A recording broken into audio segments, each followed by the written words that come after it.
Here's a machining video. It's been a while since I've done one of those. I got a new GoPro, so we're trying that out.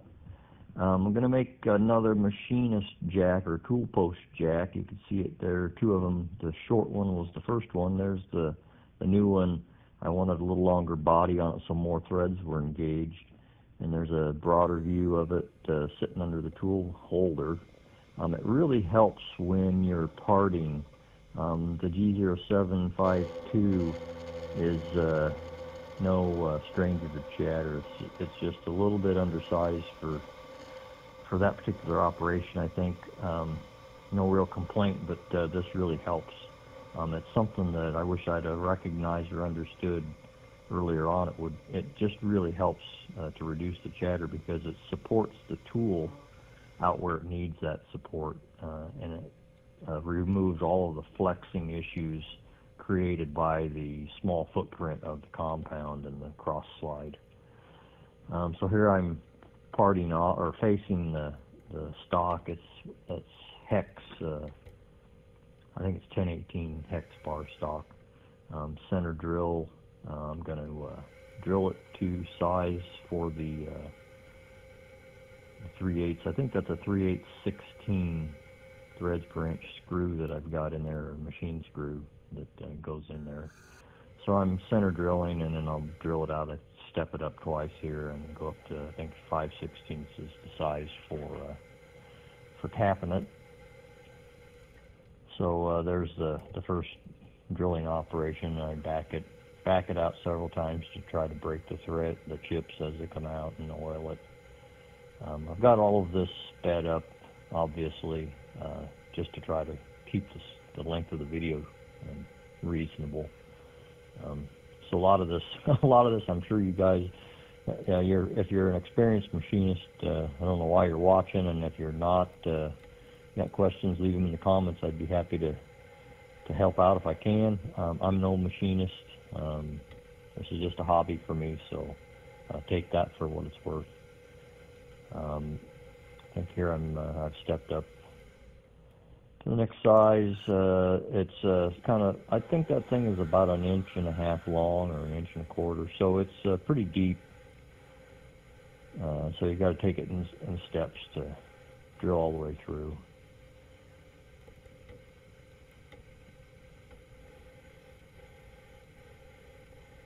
And got another video thought. There's a picture of it at the end. It's got to do with the little handle knob on the cross slide, or on the compound. The way Grizzly ships that thing, it's got two solid knobs on that compound, which I thought was crazy because they're so close together because of the diameter of that hand wheel that you can't really turn one without knocking yourself in the knuckles with the other one. So I took the first one off right away, and then I decided to make a spinning version of that, and I like it. Works really good.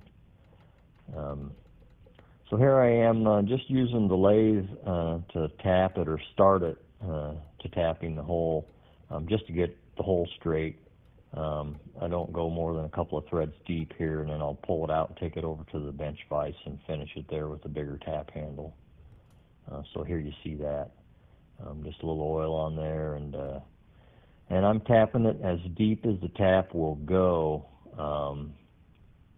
I don't know that I'd had to go that deep, and then I still have to counterbore the back side of that hex rod because you want the bolt to not bottom out on the end of the thread in there.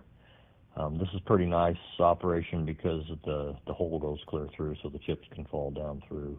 Here I'm marking the depth of the tap so that I know how deep I need to counterbore back the other way just to make clearance for the bolt. Now I'm checking that. That's just a standard hardware store.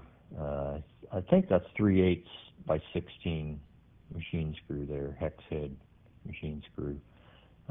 Towards the end here, I face off, after it's basically all done, I face off the head of that bolt so that it's nice and flat and smooth. Otherwise, it has the stamp of the grade of the bolt on it, and I didn't want that to mess up the underside of the tool holder and make it uneven or whatever.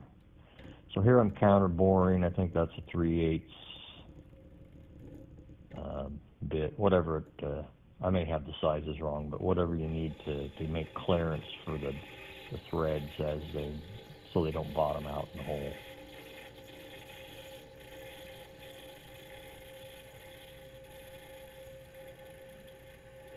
And the last part of this coming up is to put the taper on there, probably the more interesting part of the project. I think I showed that here. And it's no big deal with the compound set clear around at kind of an oddball angle. I think then you can just I unwind it back away from the headstock to put the taper on there. You're going to see that here in a second. I hope I showed that.